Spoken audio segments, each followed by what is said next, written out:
Assalamualaikum warahmatullahi wabarakatuh. Perkenalkan, nama aku Salma Septiani. Aku dari Universitas Muhammadiyah Tangerang, kelas P2K Akuntansi semester 6. Menjelaskan tentang teori efisiensi dan perilaku konsumen. Yang pertama yaitu teori efisiensi pasar adalah teori yang membahas tentang harga atau nilai yang mencerminkan secara penuh semua informasi yang tersedia pada informasi tersebut. Ada beberapa pengertian tentang teori efisiensi pasar. Yang pertama, berdasarkan nilai intrinsik sekuritas, teori ini menjelaskan bahwa pasar dilakukan efisien jika harga atau nilai sekuritas yang ada pada pasar mencerminkan informasi mengenai seberapa jauh harga sekuritas menyimpang dari nilai intrinsiknya. Yang kedua, berdasarkan akurasi dan ekspektasi harga, teori ini menjelaskan bahwa pasar dikatakan efisien jika harga atau nilai sekuritas yang ada pada pasar mencerminkan secara penuh dari ketersediaan informasi yang tersedia.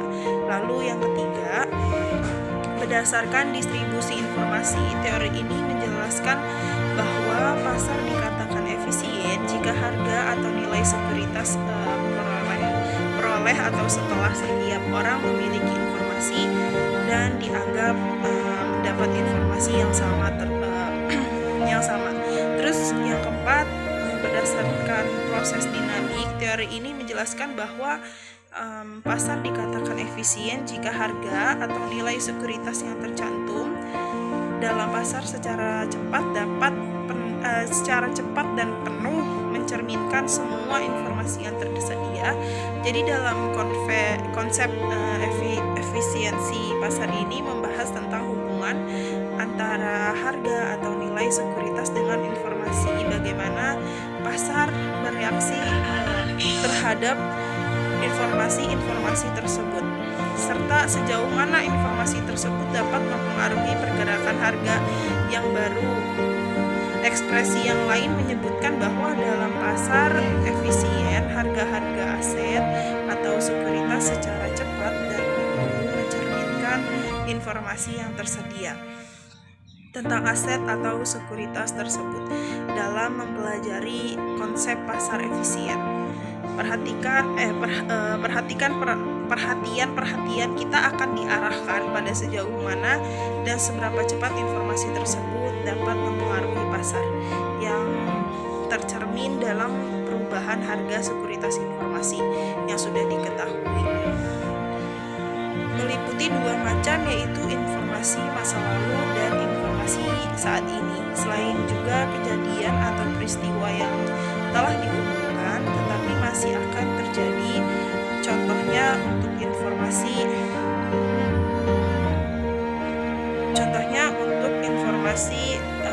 yang masih membutuhkan dugaan adalah jika bahwa investor percaya bahwa suku bunga akan segera turun, harga-harga akan mencerminkan kepercayaan ini sebagai penurunan. Sebenarnya terjadi kemudian efisiensi pasar diukur sebagai sejauh harga-harga sekuritas menyimpang dari nilai intrinsiknya. Efisien tidaknya suatu pasar juga akan memberikan implikasi kepada investor dalam melakukan strategi investasi. Ketika pasar efisien, pada saat itu kinerja reksadana indeks tidak ada di bawah kinerja reksadana saham masih saat ini. Selain juga kejadian atau peristiwa yang telah diumumkan tetapi masih akan terjadi. Contohnya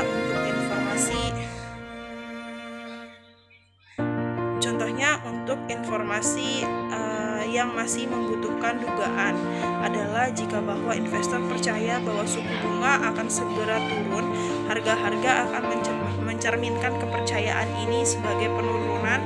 Sebenarnya terjadi kemudian efisiensi pasar diukur sebagai sejauh harga-harga sekuritas menyimpang dari nilai intrinsiknya. Efisien tidaknya suatu pasar juga akan memberikan implikasi kepada investor dalam melakukan strategi investasi. Ketika pasar efisien, pada saat itu kinerja reksadana indeks tidak ada di bawah kinerja reksadana saham aku akan menjelaskan tentang perilaku konsumen.